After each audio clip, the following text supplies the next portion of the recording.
there is a stable Hindu Rashtra, we will again implement caste system in Hindu India. రాష్ట్రవతరణ ఒక్కసారి జరిగిందంటే అందులో మనుస్మృతి చెప్పే ఈ కుల వివక్ష కలిగినటువంటి సిస్టమ్ ను తీసుకొస్తాం. It is not just that he wrote in a magazine. అదేదో ఒక మ్యాగజైన్ లో రాశారు కుల వ్యవస్థ గురించి అనుకుండేరు It is పొరపాటు. there in the Bunch of Thoughts. ఆయన రాసినటువంటి బంచ్ ఆఫ్ థాట్స్ అనే పుస్తకంలో కూడా రాసి పెట్టాడు. Bunch of Thoughts for all practical purposes is the Bible of RSS.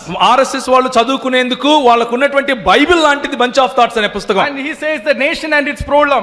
ఈ రోజు దేశానికి దానికి పట్టిన చీడ గురించి ఆయన రాస్తున్నాడు. He says people are come to think about Varna system as something derogatory. This needs to change. ప్రజలు అనుకుంటున్నారు ఈ కుల వ్యవస్థ లేకపోతే వర్ణ వ్యవస్థ చాలా దరిద్రమైందని అనుకుంటున్నారు, కానీ ఆ ఆలోచన మారిపోవాలంటున్నాడు. Oh, we had a conception of Hindu society as a Virat Purusha. ఓ మనకేమో వీర పురుషుని లాంటి ఈ హిందూ ధర్మము యొక్క సమాజం ఉంది అంటున్నాడు. Oh, in that Virat Purusha head is the Brahmin.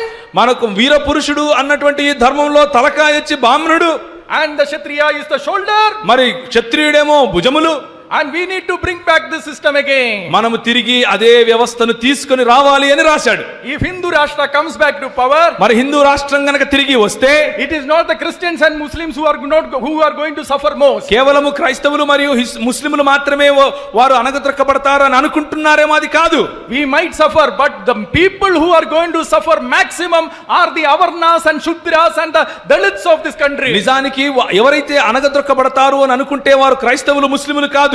నిజానికి ఎవరైతే తక్కువ కులము మరియు శూద్రులుగా లేకపోతే అవర్ణులుగా ఈ దేశంలో ఉన్నారో హైందవులు, వారు అణగద్రొక్కబడతారు. Do you think their first steps can happen soon? మరి వారు అనుకుంటున్నటువంటి ఆ మొదటి అడుగు చేస్తారనుకుంటున్నారా మీరు? What did the Congress MP Sashu Tharoor said recently? మొన్న కాంగ్రెస్ లో ఉన్నటువంటి వారు మాట్లాడే మాటలేంటివి? He said, if Modi government comes back to power in 2019, Hindu Rashtra might happen again. 2019లో మోడీ గవర్నమెంట్ కనుక తిరిగి వస్తే తప్పకుండా హిందూ రాష్ట్రావతరణ జరిగి తీరుతుంది అంటున్నాడు. Because they have all the required power in the states.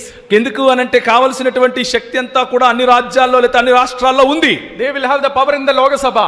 అలాగే లోక్సభలో వారికి కావలసినటువంటి శక్తి ఉంది. They will have the power in the Rajya Sabha. వాళ్ళకి కావలసినటువంటి శక్తి రాజ్యసభలో ఉంది. And by 2024, 2024లో if the BJP comes back to power, write it down, my brothers and sisters, in another 10-15 years, if this continues, Hindu Rashtra will be a reality. ఇదే గనక ఇప్పుడు జరిగేదే జరుగుతూ వస్తే రాబోయే 10 సంవత్సరాలలో తప్పకుండా హిందూ రాష్ట్రావతరణ జరిగి తీరుతుంది. ఇది వారే చెప్తున్నారు. So Hindu